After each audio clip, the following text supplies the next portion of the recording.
Okay. Shivakumar గారు, మీ opinion ఏంటి?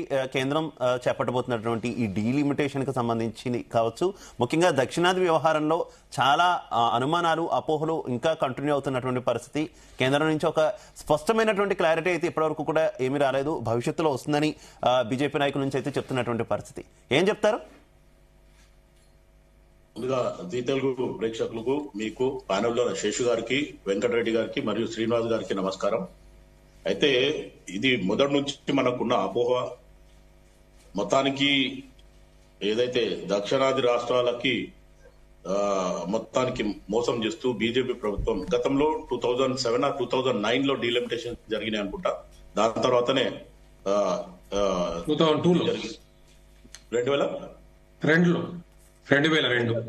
Delimitation.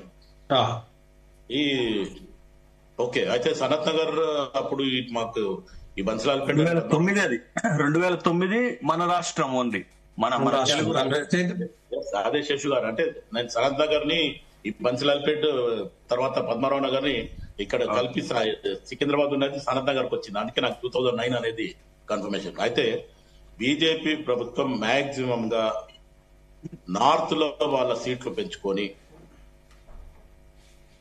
ఏదైతే సౌత్ మీద ఎక్కువ వెయిట్ పడకుండా, లేకపోతే సౌత్ నుంచి తక్కువన్నా సరే మేము నార్త్ వెయిట్ వేస్తూనే మొత్తానికి ప్రభుత్వం ఏర్పాటు చేస్తామనే రకంగానే బీజేపీ ప్రభుత్వం ఇది ఒకటి చేస్తుంది. ఇంకోటి ఏమంటే దీనికి స్పెషల్ గా ఏదైతే కులగణన, జనగణన, జిస్కి ఇస్తేదారి ఉత్తి బాగజారి అనే రకంగా రాహుల్ గాంధీ గారు పదే ఇప్పుడు నిన్న జరిగిన పార్లమెంట్, 3వ పార్లమెంట్ అనుకుంటా, ఖచ్చితంగా ఆ పార్లమెంట్ సమావేశంలో ఆయన ఖచ్చితంగా ఈ మాట లేవనెత్తడంతో బీజేపీ ప్రభుత్వం మీద ఒక కొత్త నినాదం తీసుకుంది.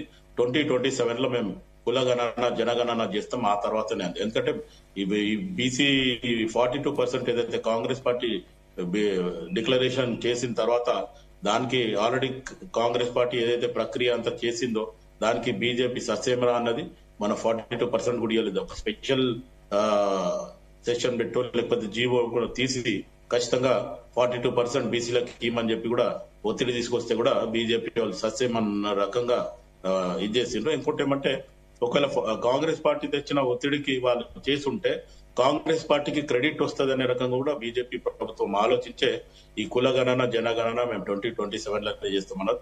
ఇప్పుడు ఆల్మోస్ట్ ఆల్ ఈ మొన్నటి బిల్ పాస్ చేస్తున్నారు అనుకుంటా.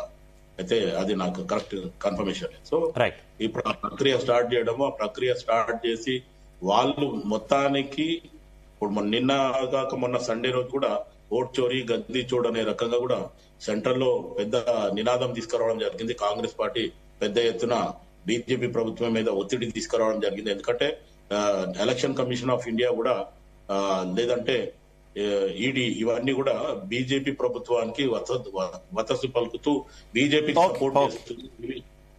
సపరేట్ ప్రతిపత్తి ఉంది అన్నాక కూడా వీళ్ళకే సపోర్ట్ చేస్తున్న రకంగా కూడా కాంగ్రెస్ పార్టీ. ఓకే శివకుమార్ గారు.